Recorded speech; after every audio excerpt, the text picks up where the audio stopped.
Welcome to Personal Trainers Who Care podcast. I am joined here with Kris Ouimet, and she is the owner of UROSPOT here in Ottawa. So thank you for joining me today. Thanks for having me. And I'm excited because we want to talk about so much. There's like women's health is a big one. And now we're going to be, come May, celebrating women's health and talking more and more about it. And, when I met you, I was like, you were so passionate about this. And I was like, yes, we need to talk to you in more detail. And not only that, I wanted our clients to really feel supported because nobody really talks about pelvic floor health. Yeah. It's like a really taboo. Oh, for sure. It's, it's embarrassing talking about peeing your pants and, just from jumping or just playing with kids after you have kids or whatever the case is. I'm sure you see all ranges of people. So tell me a little bit about your business and how you help men and women. Yeah. That was the other thing too. I was like shocked about the men aspect to this. Yeah. So tell me more about it. Yeah. So it's funny because we have a lot of male clients. They normally follow their wives. Like the women comes in and then sends her husband. But I am really passionate about it. And, it's something that changed my life. Like many, many years ago. I have 4 kids. Like Can you believe 4 kids? Amazing. They're big now. Yeah. It gets easier. And kind of. But you have girls. So. Yeah. So the reason I'm so passionate about it is that it's something seems so small. It seems like such a, we're all going to the gym and you and I were just talking about like the strength training and how much weight you're lifting and how much time you're spending and, you're eating properly and all that. But no, everyone sort of overlooks these like small little set of muscles that are critically important, not just to the way you look, not even just to the way that you feel, but to the quality of your life from now until, you're 90. These are the most important muscles in your body. And something so small as peeing a little bit when you're like laughing with your girlfriends, it sounds funny, but over time it really erodes your quality of life. And when you talk to somebody who's really dealing with pelvic floor dysfunction, they will tell you that it takes over and they think about it all the time. And, whether it's where's the next bathroom or, I need to carry a change of underwear with me. I have to wear black leggings to the gym. All of these things, it ends up just taking over your life. And so, I'm super passionate because every day we see people who were just like me, who come in for help. I mean, I had to go to London to do it, but because there was none in Ottawa at the time, but come in for help and it just reverses everything and you just feel like a new person. And like people leave our clinic like the happiest. It's like Disney World. It's like everyone's so happy when they leave UROSPOT. So it really is something that I'm super, super passionate about. So yeah, we treat men and women for everything, all sorts of pelvic floor dysfunction, which runs the gamut, which we'll talk about today. Yeah. It's not just bladder leaks. There's lots of other things. Yeah. And it's all due to just this set of muscles that we're ignoring. I'm a client now to UROSPOT, so I can talk a little bit about it. But I didn't notice how often. This is super embarrassing, but I didn't notice how often I had to go pee, especially after kids. Like what a difference, what a change in my body. And I remember looking into it, and the waiting lists were so long to go see a pelvic floor physio for a good one. Yeah. So I was so relieved when I found you because you guys just made it so easy and safe to have these conversations of like, and then I had to think about it. And then I met the physio and she was amazing. I already am introducing certain, tricks that she gave me. I was very lucky it was mild, but just even those little tricks have improved already. From one session. I know. It's, it is. So our physiotherapists are amazing. We also have registered nurses on staff and it is nothing to be embarrassed about. Like, you're like, I'm embarrassed. Like, we see everything. Like, you wouldn't believe the stuff that we see. And it's such a happy, safe place to come and talk. And that's all we do is pelvic health. So everyone who walks through the door, the person sitting next to you, the person leaving, they're all there for the same reason. Yeah. So there's really nothing to be embarrassed about. Not to mention the fact that, 50 to 75% of women will deal with pelvic floor dysfunction in their lifetime. So why are we embarrassed? Huge number, yeah. It's all of us. I know. Women are just so like, it's okay. We're used. It's just part of life. But truthfully, like, you don't have to live like that. You don't have to live like that. No. And I love what you just said about the physiotherapist, the first meeting. So one thing that we do very differently is that you never take your clothes off. Nothing goes inside your body. Yes. We have a lot of people who started off with traditional physiotherapy and just didn't work for them. We're huge believers in physiotherapy, but there's so much more than just the internal part. There's a lot of behavior modification, things you can do at home, the stuff. So it's not unusual that someone has a meeting with the physio, and before they come in for their first appointment on the technology, they are already seeing major improvements just from what they've learned through that care plan that's been given to them by one of our physiotherapists. So it's so funny you mentioned that, because we have a mutual friend who went to see you, and she's in her mid 60s. I don't know. I don't know. She looks amazing. She looks incredible. It's hard to even say that because I wouldn't even guess that. But and I asked. She was telling me about the physio and how, they do these inspections. And I was like, oh, I can't. And she's like, no, they don't do it there. So I was like, I can't do that. Like it makes me uncomfortable. But so I'm glad you touched on that. Yeah. For someone who has no idea what the pelvic floor is, how would you explain it in simple terms, in plain terms? I brought a little model here. Yes. I don't know if you can see. But so essentially it's like a trampoline. Okay. So imagine right around your hips, there's like a trampoline that goes from pubic bone to spine, hip to hip, and it's 8 muscles in 3 layers. And just like any other muscles in your body, they get weak if you don't do anything to keep them strong. And we know that, we're talking, I'm perimenopausal, and I'm like, I got to make sure I'm banking as much muscle as I can, because I'm losing it every day as I get older. And Kegels just don't cut it anymore, right? Like, what would you say about that? Sorry, I didn't mean to interrupt. No, definitely not. Like, definitely Kegels are amazing. Like, they're very good. Unfortunately, most people just don't do them. Yeah. And by the time they do them, you almost can't even feel, you don't even know if you're doing it right, because you've lost so much muscle tone by the time you get around to it that you're not even sure. And if you are doing them right, you're only focusing on about 20% of that trampoline. Okay, so those muscles, that trampoline, it acts as support for all your organs that sit on top of it. Yeah. So your uterus, for many women, uterus, bowels, bladder, and your trampoline is holding all of those organs up and supporting them. And by doing that, it's supporting not just your bladder health and your bowel health, also sexual functioning, everything in that region. Like if you're told that if you have a bad knee, for example, you're told strengthen the muscles around that knee because it's going to take the pressure off the knee. So if you strengthen the muscles in the pelvic floor, everything in the pelvic region works better. So it's not just bladder leaks and urgency and waking up at night. It's also libido, vaginal dryness, ability to orgasm, quality of orgasm. Like that's for women and men as well. There's a whole sexual side effect as well not side effect, but results. Benefit, thank you, for men as well. So it's everything in that pelvic region. When you bring that trampoline back up to where it's supposed to be and have it nice and strong, everything functions better. So those muscles are just like any other muscle. You just need to work them out. Kegels are a good way to do it, but ideally you kind of need to start Kegels when you're 22 because you're going to lose strength, and then you're kind of, we try to restore as much muscle as we can. It's hard to do, in just doing Kegels by yourself. You'd have to spend a lot of time doing it. I'm excited to jump in the technology side, because when I went for the first time and sat on the chair, that was like life-changing. I was like, what is this thing? It was so interesting. So there's nothing in your body. And you're like, what's making me feel that way? You can feel the contractions happening. I know. And I was like, oh, this is what I was missing out of from my workouts. Because it was just, you can work your core as much as you want. Yeah. You won't do it the right way. Yeah. So you kind of do need it, so. Well, and I'm such a big advocate of being physically active and lifting weights. And it's just, there are some things that are, for some people, they need a boost. They need a little bit of help, right? Totally. And so there's tons of things that we'll talk about that you can do for your pelvic floor at home and ways that you can try and strengthen those muscles.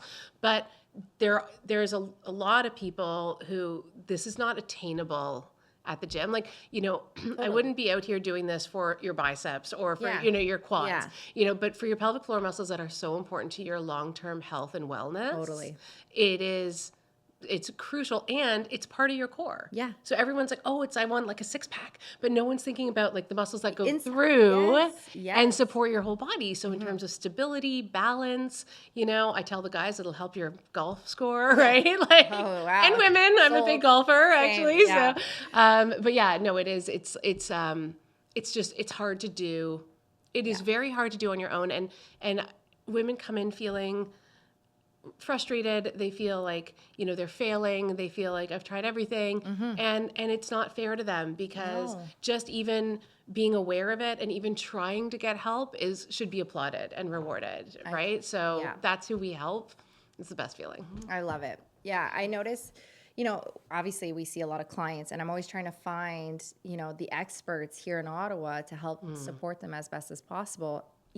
Yes, we do the training, but there's so much more that goes into the whole health. And I'm always looking like, who are the experts here in Ottawa? And I know you guys know what you're doing. And the best part is you need it. Like, everybody needs it.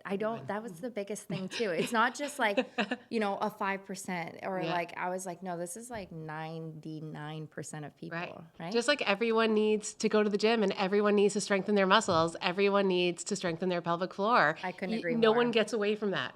So let's talk about, how common it is. Like, what was the percentage, would you say, is pelvic floor issues out there? So pelvic floor dysfunction, there's a lot of them. The first one, the obvious one, is bladder leaks. So what starts off as like, I was out with my girlfriends and I peed a little bit. That's a nice little early warning that you're on your way to pelvic floor dysfunction. What's happening in that case is, and I'll kind of explain it if it's okay as we go, what's happening. Yeah. So like I said, that's 50 to 75% of women. And what's happening in that case is that when you laugh or you cough or you do a box jump or a jumping jack or, jump on a trampoline, your trampoline, your little muscle trampoline just can't handle the downward pressure, and it just buckles a little bit under the pressure, and a little bit of pee comes out. And then it bounces back up. It's like, oh, sorry about that, right? Yeah. And excuse me. Yeah.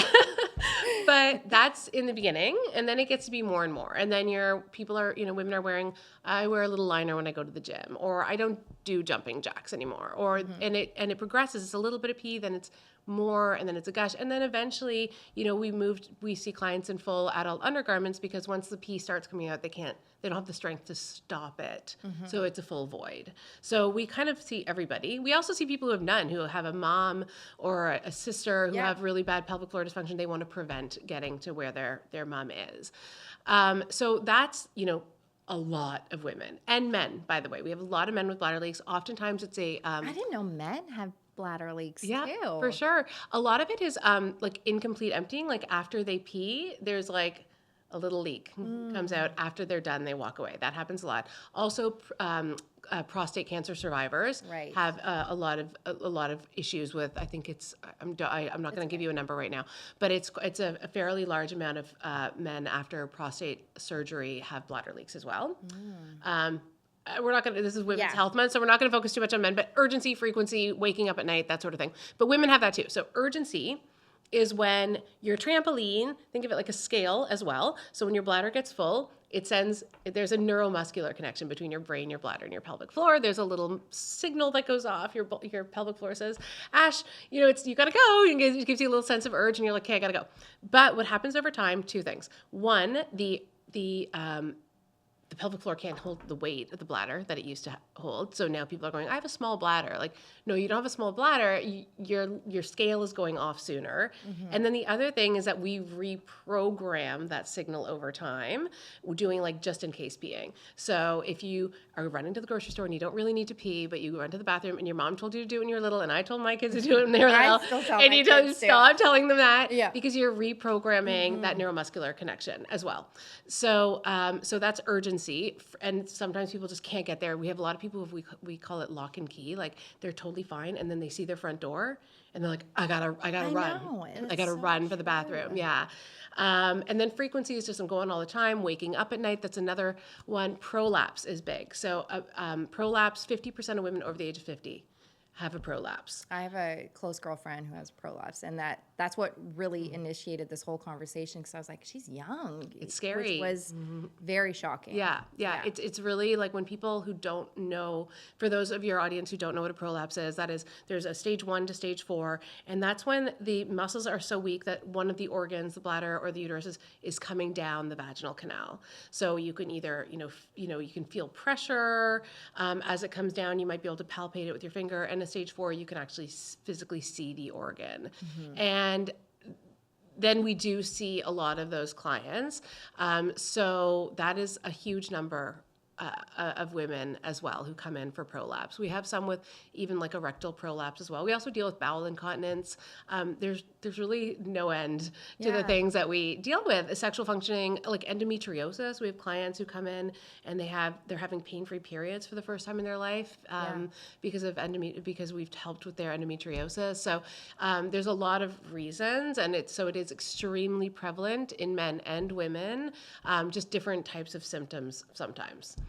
If we'll do another one for men's health. Yes, we will. Because it's really interesting too. No, I know that. Like, I think that is a great, segment to do for the next one, because there's just so many questions, and it's such an uncomfortable topic. So, that most people feel uncomfortable talking about. So this is why I was like, I want to have an open discussion, because it's happening very often, and we just don't talk about it. We just say like, oh, this is part of life, where you are, you've helped so many people say this isn't a part of life. You can, live without having to go to the bathroom as often or feel like that. Yeah. Sorry, go ahead. I was going to say over 3,000 people in Ottawa alone, but over 20,000 people across the country have come to UROSPOT. There's a lot of them across the country, depending on where you live. And it's funny that you say it's an uncomfortable topic, because for me, it's like but you're just so natural. So then I was like, oh my gosh, this is why I was like, I got to get you on the podcast, because I'm so happy how open you are about it, because it's crucial, and that's how we get to the good spot. So obviously, okay, I'm going to be honest. Like after I had kids, obviously when I would cough, I would notice it. Yeah. And I was like, oh my gosh, like the coughing was the first stage. Yeah. And that's what your physio had explained to me. And then after that, like just the mind part of it was very helpful to connect in that sense. Right. But I'm also excited for the technology, because that's coming up. Yeah. What are the biggest mistakes that you see that people make in the gym when it comes to the pelvic floor? That's such an awesome question. And I've never had anyone ask me that question before. Okay, the first thing I'm going to say is like moving is just so good for your anything. Yeah. Anything you're doing is amazing for your pelvic floor. Any love you can show your pelvic floor is welcome, right? Yeah. The only thing to keep in mind is, so when you're coughing, so it's that downward pressure, right? Yeah. So the things, we didn't really talk about what weakens the pelvic floor. I think it's probably pretty obvious. Obviously, like things like pregnancy and childbirth, but also chronic cough, chronic constipation, menopause, aging. There's a lot of weight gain. Anything that's putting a lot of pressure down on those muscles, it's like an elastic band. And if you like stretch it long enough, it starts to lose its elasticity, right? So a cough, for people who live with a chronic cough, for example, they have a lot of pelvic health issues. But oftentimes people really start to notice, the first time they notice any issues is when they're sick, right? And then because the coughing is like putting, and the muscles are fatigued from all the pressure that's going down. So if you take an extension of that, then when you're at the gym, there are things we're doing that are putting downward pressure on those muscles. So like the box jumps or the heavy lift, right? So the idea here is, it's not a mistake that you're doing those things. You should be doing those things. However, you need to try to protect those pelvic floor muscles when you're doing them. So the idea is to try to flex them, or do like a super contraction of those muscles upon the downward pressure. So if you're about to lift, you want to try and flex those muscles before the lift, right? Pull them up, a Kegel. There's lots of different ways people try to describe it, and that would be a Kegel. A supermaximal, it is like a contraction of the pelvic floor is a Kegel. So the way I like to describe it, the one that resonates with me, is like elevator doors. So you imagine in that area, like in the pelvic region, that you have elevator doors and you want to squeeze them closed and then lift them up. You're doing it. I'm doing it right now. I know. So I bet everybody's doing it right Yeah. now. You're like, okay, you're reminded of how you're supposed to do it. Right. And you probably, for most people, they're going to be like, I don't know if I feel anything. It's kind of like jelly. It's like, but that's just because they just don't have the muscle tone to do it anymore. Yeah. But to pull in and try to contract in the pelvic floor region before you do the box jump, before you do the heavy lift, is protective over those pelvic floor muscles. So it's something to keep in mind. The other thing is like, there are some activities that are just working against your pelvic floor. Long distance runners, they come in, we help them. I have a number of friends, some people that you would probably know, they run and they're like, I will get home and I'm just like wet all the way to my ankles. And we've helped them. Like, it's unbelievable. However, I'm like, every time you're out running, we're working. Impact. Yeah, we're going to have to maybe do maintenance a little more often on you because you are constantly putting that pressure down. And there's other things you can do in terms of, there are some devices that you can use that will protect your pelvic floor after you've strengthened it. And that's a whole other conversation as well. But all that to say, I think any exercise is really good. And when you're in the gym, it's just being conscious of the things that are putting pressure down on those muscles and trying to protect them when you're doing that. And that's interesting. Obviously, like when we're training with our clients, we're always saying you have to connect with your muscles. Like, you got to think about it. You have to visualize it, imagine what it's doing, the movement, all of that. So it's interesting that you say you got to kind of connect it at the same time before you do the work. Like, before the lift. So it'll be a good little reminder for my trainers. And at the same time, it's kind of a workout because you're doing doing a contraction, right? So and you can feel it, Yeah. What types of training help the most? Walking. Walking is huge. It's an amazing way to build strength in your pelvic floor. Just moving. Yeah. Obviously, we know Pilates is definitely a type of exercise where people do focus on pelvic floor. It's one of the only that is really focused. Core training in general, especially low core, which I don't feel like it gets all the attention. I feel like it's easier to train these core muscles up here. Yeah. So, but like lower, like leg lifts, that sort of thing, like anything you can do to train the lower core is excellent as well. And then just trying to do some pelvic floor contractions on your own at home. So a really nice way to do it is to try to, we had like an occupational therapist kind of give us this tip one day, make it, and the physios might say this as well, maybe your physio said this to you, part of your everyday. So like your coffee's brewing, do 10. Yeah.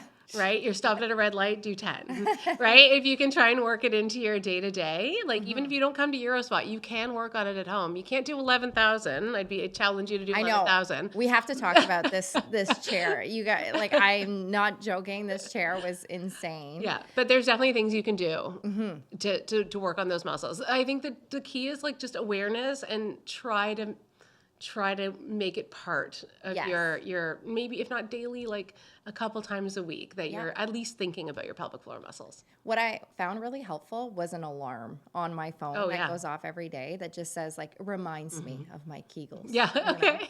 Perfect. Yeah. And, like it works. Yeah. Like it's just like a little thing that I'm like, oh yeah, and then I could just like focus on that, do a few and I'm good. And some deep breathing, right? Like we focus a lot on breathing. Yeah. There's a lot of breathing at UROSPOT. When I'm in the clinic and I'm working with clients during the day, because we do like deep breathing at the end and beginning and end of sessions, and at the end of the day I'm like, wow, I feel so great. Like, and I'm like, I wonder why. I'm like, oh, I know why. I was breathing properly. I know. I get those too because I work out at every gyms. Right. So I get that same feeling of like, oh, I feel great. Yeah. Like this feeling of most of the time we're just taking in just enough oxygen to survive, right? So it's just breathing and doing those contractions and being mindful, like all of that. I love it. It adds up. Okay, what's something popular on social media about pelvic health that drives you absolutely crazy? Oh, by the way, you had the crazy influencer recently. I know. Appearance. She was amazing. Yeah, she did so well. She did. She was like, so I can't believe how much she took in. Like, and also the response. Like, she said like 1.4 million views. Like, the response has been incredible. It just goes to show that there's like so much need. That's what I'm saying. Like, you're not seeing people talk about it as much as they should. Yeah. So I was so happy to see like a younger, influencer talking about it more. So Ottawa based too, which was huge. Had twins. Yes. And what I love about her too, like one of her models has like an ostomy bag. Like I don't know if you've looked at her because she has a bathing suit. Bathing suit line. Yeah. So one of her models wears an ostomy bag. She's very body positive. Yes. And it's like, this is what happens. We all have bodies. We all have, right? So like, I love that. Anyways. Yeah. Sorry, we got sidetracked. No, but I love we didn't have that conversation yet. Yeah. I love the question about social media and what drives me crazy. Yes. So it's kind of it's sort of like good and bad, right? So on the one hand, I feel like it's gotten slightly trendy to talk about pelvic. Like, maybe that's only me. Maybe that's my feed. You know what I mean? Could be. Possibly. Yeah. Your algorithm. Yeah, exactly. Yeah. But like, we started this in 2018, and I like to think that we're part of this sort of like growing awareness of your pelvic floor and the need to make sure that you're taking good care and that you're protecting yourself and your freedom and your independence. But along with that comes a lot of people sort of jumping on board. And trends and a lot of like, quick fixes and we're not a quick fix. Like I always say it's going to the gym for your pelvic floor. Yeah. Like, and you have to put in the work. Like we want people to be committed to understand their bodies. It's a holistic approach. We do behavior modification, education, like it's a lot. Like we really want you to know what's going on, but there's a lot of like sort of quick fixes, that sort of thing. Like this is my industry. There's so many quick fixes that they well, try to promote. It's almost the same. It really is. It really is the same thing. This is, the synergy totally. Here is huge. Yeah. So I guess what makes me nuts is that, and I'm a sucker for Instagram purchases. Yeah. I have like a closet full of them, right? Too. And like every gadget. Yeah, totally. Like, I need that. Yeah. I need that clip that holds my skis together. I one. need the grape cutters. But do your research, right? Yes. So this is the kind of thing that makes me crazy because, you want to go to, you said yourself, pelvic health experts. Like, don't go somewhere that does 25 other things. Don't waste your money on a gadget if you don't do the research. I'm not saying nothing. I don't know what works and what doesn't work. What I'm saying is, you want medical care, like medical health professionals, you want to know that the technology you're using is real, that there's clinical trial data behind it. This is no joke. It's a medical device. Yes. Right? This is your body. So make sure that you do the work and do your due diligence before you commit to something. Because right now people are getting I think it's like women my age, who are kind of getting bombarded with all these, options, and some of them are good and some of them are really not good. And so that's what's kind of making me crazy now that I'm on the side of like one of these caregivers, that like people are being tricked and they come in and see us and they're like, I did this and I did this and it was a waste of money. And it's like, did you do the research? Did you, like, all of the clinical trial data is on our website. Like, make sure you see that, make sure you understand. So I just feel like social media is great. Yeah. With the influencer that we had in, but also it can be very misleading. And so like, I can't say I always, I buy the item without doing any research sometimes, but now this is my world and I'm like, do the research. Don't protect your safety. It's your safety. It's you only have one body for the rest of your life. And I've seen people make poor choices because it was, a quick fix or a cheaper option or whatever, or fat or like what we were just talking before we went live here. Yeah. And I'm always like, what? You can't reverse I know. the bad damage. I know. So it's really important to make safe choices and do the work, like do the research. Do your due diligence before you make any decisions. So that is definitely, I guess, that's sort of the downside. There's probably a lot of downsides to social media, but I love it. So. I know. I love it too. Oh my goodness.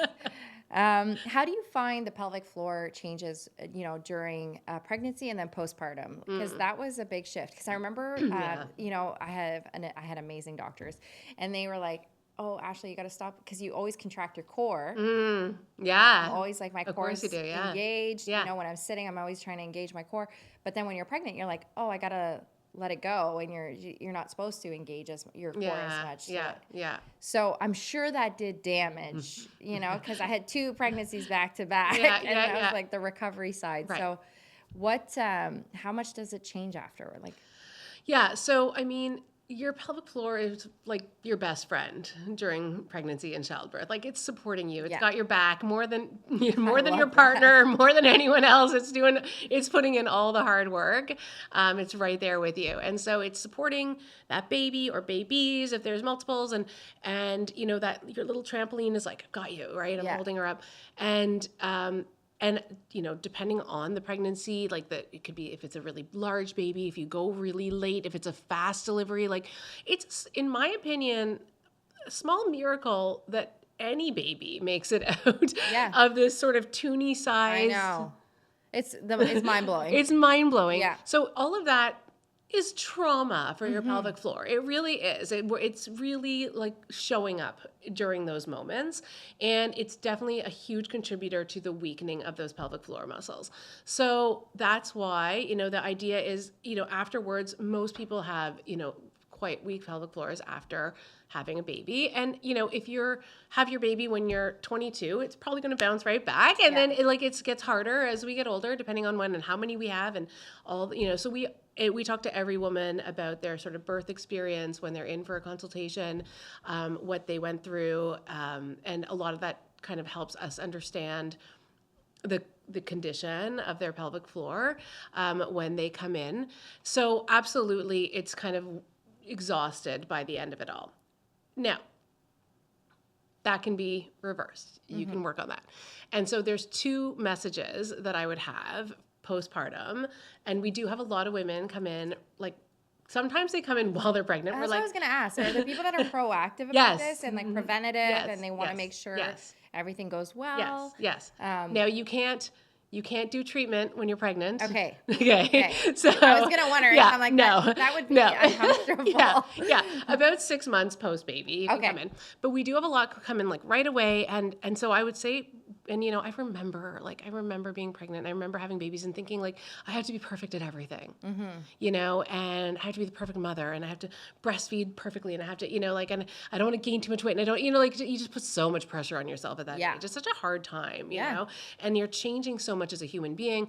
And so for me, I'm like, hormones are out of whack. Like everything. You're just like your most vulnerable time, you know, and everything changes. Your relationships change. Everything changes. Right. So I would say my message to women who are pregnant and postpartum is just remember your pelvic floor. Just keep it back here somewhere. But there's no rush. Right. And come when you're ready, but don't ignore it, okay? But the second one is like, you got to give yourself grace. You have to be kind to yourself. You have to love yourself.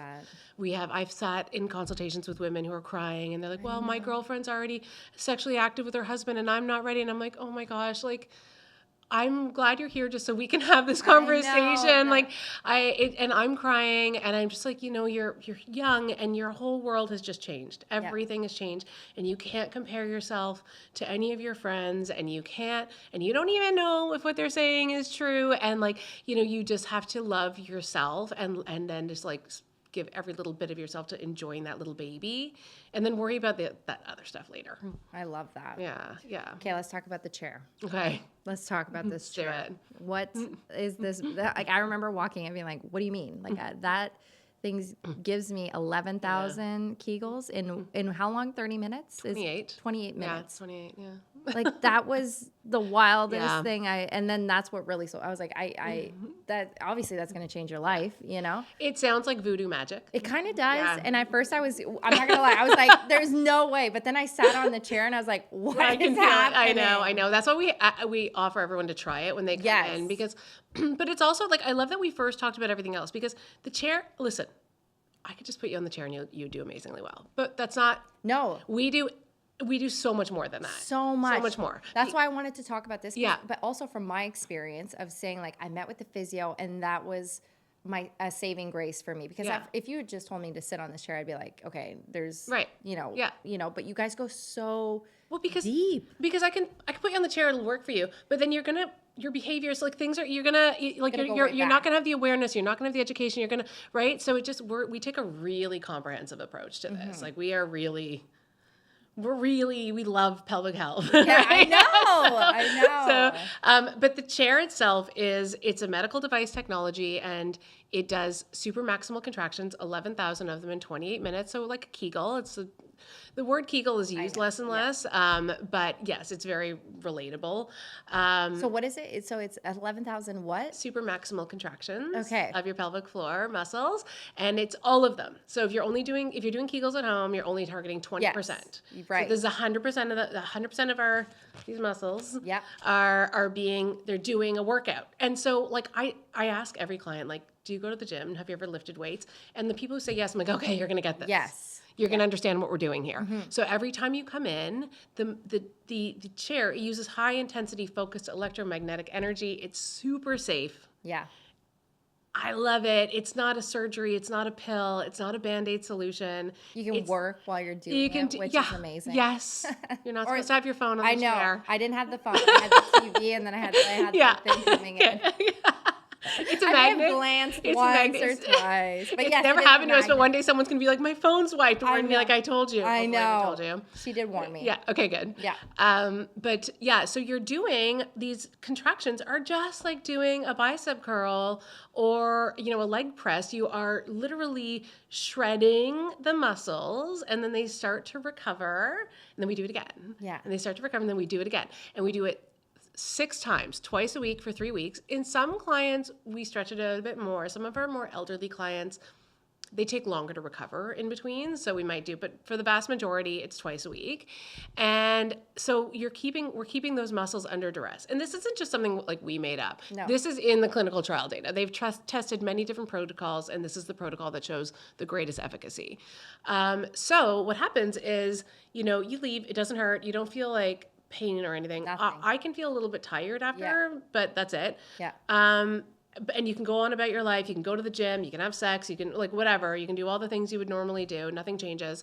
And after number 1, occasionally people come in and be like, "Oh, I already see huge improvements," and I'm like, "No okay, way." No, I believe you, but I'm also like, don't get excited because we're about to break down those muscles again. Yeah. Right. So you're normally after 1, you don't see a lot.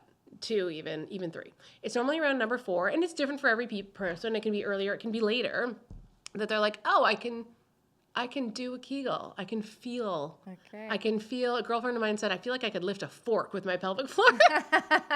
Oh my gosh, that would be a hilarious video. So you start to feel it, and then you go, and then we chart everything. Everything is like we use an electronic medical record system, and everything is charted, and everything is overseen by the physiotherapist, by the nurse. So we really prioritize safety and results. Those are our big. And I should also say, if you're not a good candidate for treatment, we're going to tell you, and we're not going to let you do treatment. She was so honest with me. She's like, you're early in the early stages, it's if you want, you could wait or you could do it. And I loved that because it didn't feel like, I have this need and this problem. Yeah. But what I also loved about your location was it was so private. It felt very safe. In that. Yeah. Yeah. You have your own private room. Yeah. You're not around a whole bunch of people getting treatment. It's a beautiful space too. And we don't overbook or anything. So it's not like a doctor's office. You're not sitting there. You might see one other person when you're in there. That's maybe 2. That's about it. So normally around that, so when we're charting, we're going, okay, well, let's say someone's waking up 3 times a night to pee. How many times are you waking up? And they'll go, oh, actually, now that you mention it, I only woke up once last night. Oh, actually, now that you mention it, I went to the gym and I didn't leak. Oh, now that you mention it, right? So you start to see gradual changes. Mm-hmm. And then around number 6, most clients are really happy and they've seen good changes, but doesn't end there because we're still breaking down. That's what people don't get. We're still breaking down those muscles at number 6, right? We're still shredding them. So the best results come 6 to 8 weeks when you're done because your muscles actually recover from the major workout that we put them through. And that's when they're physically thicker and stronger than they were when you first started. So it's so simple. Yeah. And it's like a solution to a big problem that we just have learned to live with. In 3 weeks. Yeah. That's all you need. So people come in and they're like, I'm going on vacation. I'm like, all right, let's get you started. Like, hurry up. Because that's what they did for me too. And I was like, thank you. Because we have a lot of clients that go on hikes or they go on these trips. You know, we have one that's going to Machu Picchu and she's like, oh, I want to be able to hike this trail. And now we're like, you don't have to stop 100 times. Right. Versus, so I'm such a believer in what you guys do. Oh, thanks. So thank you for making a difference. And I should mention as well, in terms of it being like super, like very natural and very safe, you know, if anyone tells you they're going to cure you, there's no such thing. Right. Mm-hmm. That's a lie because your muscles are going to get weak again if you don't continue to maintain. Yeah, exactly. Like any other muscle in your body. Yeah. So like we have a maintenance program, which is like depending on the person, every body is different. Some people come in every 3 months. Some people come in once a year. We have people who haven't come back in 2 years, and I run into them on the street and they're like, I haven't had a leak in 2 years. I'm like, amazing. Call us when you do. Right? Like that's great. Yeah. But it is like they are muscles and they will weaken again. And people will be like, oh, I got you there. You have to keep coming back. I'm like, yeah, you do. Like, it's not so what's the maintenance look like? For most people, it's every 4 months, maybe 5. Okay. We normally will book the first one just as a reminder, kind of like a dentist appointment. And then we're like, if you decide that you want to come in earlier, just call us. If you want to push it out, call us. Like, it's not a big deal, but we just like you to remember, because otherwise what happens is we get people who call and they're like, I did so well and I had the best results. And then last week I peed, I had a little bit of a leak, and I'm like, well, I pull up their chart. I'm like, well, Annie, you haven't been here in 9 months. Like, it makes sense. Like, you need to come in, and one appointment restores all that muscle memory and it all comes flooding back. So it's part of the journey. And we are very clear about that right up front as well. Again, it's not a surgery. It's not, it's just this muscle strength. What's your client demographic, if you don't mind me asking? It's everywhere. Everywhere. We have 20-year-olds, we have 95-year-olds, men and women. We have there's so many. I mean, obviously there's a lot that are sort of in my age group, the sort of 45 to 60-year-old, perimenopausal, menopausal women. Because really when you hit menopause, it really takes off, right? Like we know over the age of 50 that we start to lose 3 to 5% of our muscle mass year over year. And so just like how I'm in the gym working out to try to like bank as much muscle as I can, it's the same thing with your pelvic floor. So definitely there's that moment where you're like, and also the genitourinary like symptoms as well. There's a lot of the hot flashes and stuff get a lot of airtime, but not a lot of people talk about like vaginal dryness. I know. I was just gonna say, talk about that a little bit more. I know it's like such a it's important to talk about, and it's very common. Yeah, right? And it's very common. Yeah, libido, dryness, or we have women who are like, I haven't really had an orgasm in years, and we help with all of that through the strengthening of these pelvic muscles. And so what you're doing here is it's increasing blood flow. It's allowing all of the organs to operate how they should be operating.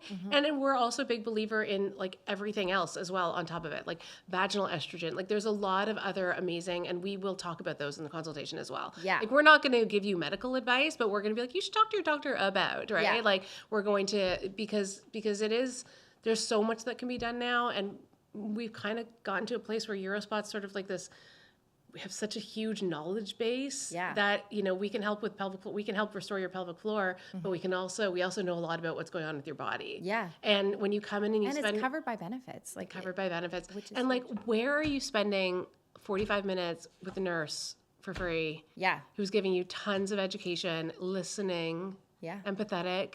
Yeah. Right? Like I love our doctors and our nurses, but like, in our medical society, but they don't have the time to have these conversations. And, unfortunately, education kind of comes really low, when you're trying to treat acute issues in the moment.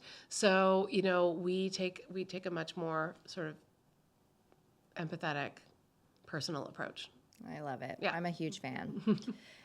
Okay, so if somebody's listening and they're like, oh my gosh, this is me, what is the first step that they need to take? Talk to somebody. Okay. So talk to a pelvic health professional, right? Like, don't ask, listen, talk to your GP, but they might say, get physiotherapy. Great. Come see us. You don't need a referral or anything like that. But the fact is that most women take on average 6 years to speak to anyone about it. I love that you brought that up so much because it's true. It's true. We wait, we push it back. It's not we don't make ourselves a priority, right? But we prioritize everybody else, everyone else except for ourselves.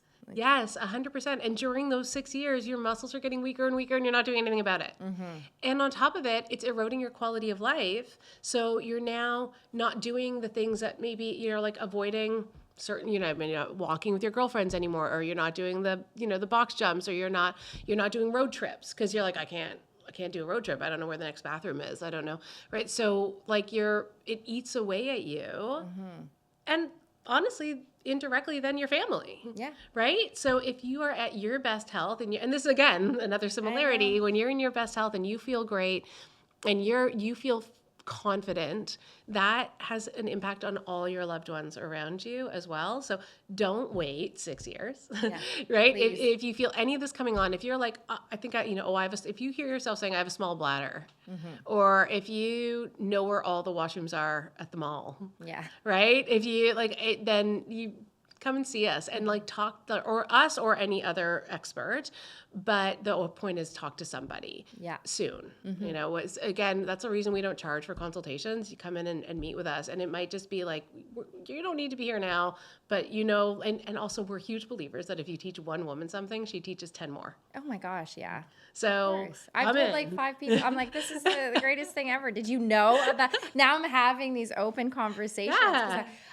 You don't realize how many people are suffering with it until you start having the open conversations. And obviously your girlfriends, you'll share more openly, but then I'm realizing, this is probably like a reoccurrence. So let's your clients open for the conversation, right? And they've already put themselves out there to come and see you, and so, but this could be something that's really holding them back, right? It's like, I want to do all these things, but I also know that I'm going to pee a bit every time I'm there, and so to be able to put it out there and be like, it's normal, it's common. It's common. Not normal.